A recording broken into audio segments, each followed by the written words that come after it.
कल्याणम्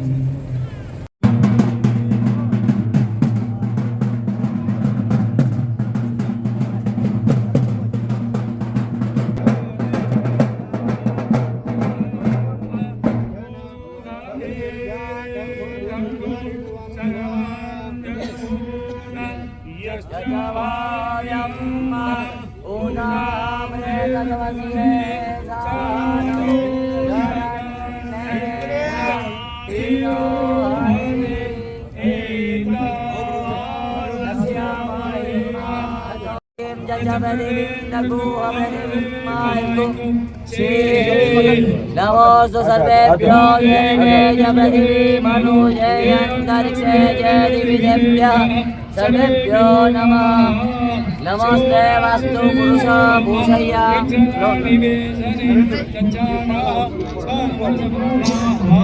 नमस्ते वास्तु पुरुष भूषय्या मध्यग्रह समृद्धिं कुरु सर्वदा। बस एक श्रीफल वधी रही जो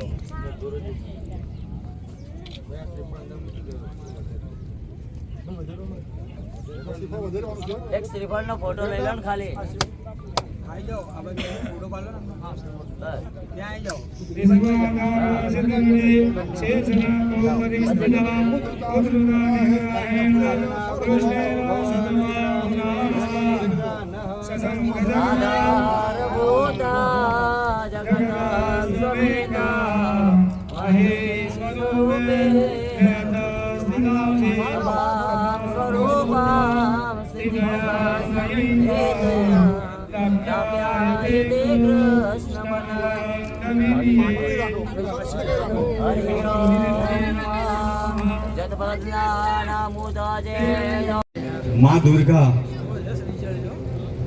मां दुर्गाનું અસ્તિત્વ આવે।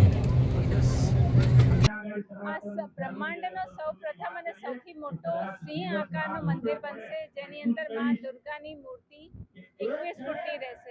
મા દુર્ગાના દર્શનની સાથે સાથે આપણે અહીંયા 51 શક્તિપીઠોના બી લાભ લઈ શકીશું। 51 શક્તિપીઠોના લાભ લઈ શકવાના દર્શનનો લાભ જે એક સાધારણ માણસની આખી જીવન યાત્રામાં પોસિબલ નથી રહેતું, એ બધું પોસિબલ થશે અહીંયા 51 શક્તિપીઠોના દર્શનથી। એની સાથે સાથે આ મંદિરની અંદર યજ્ઞશાલાની જોડે જોડે આપણે એમ કહી શકીએ કે ભંડારા સદાવ્રતની વ્યવસ્થા રહેશે। ભારતીય સંસ્કૃતિને બચાવવાનું આ મંદિરનું પ્રથમ કર્તવ્ય અને ઉદ્દેશ્ય રહ્યું છે। ભારતીય સંસ્કૃતિને કઈ રીતે બચાવવાનું, એમનું જ્ઞાન આપવાનું, જેથી કરીને આગળ આવનારી જે આપણી પેઢી છે એમને ખ્યાલ આવે કે અમારી ભારતીય સંસ્કૃતિ શું છે, જેને આપણે વિદેશી લોકો બી અપનાવી રહ્યા છે।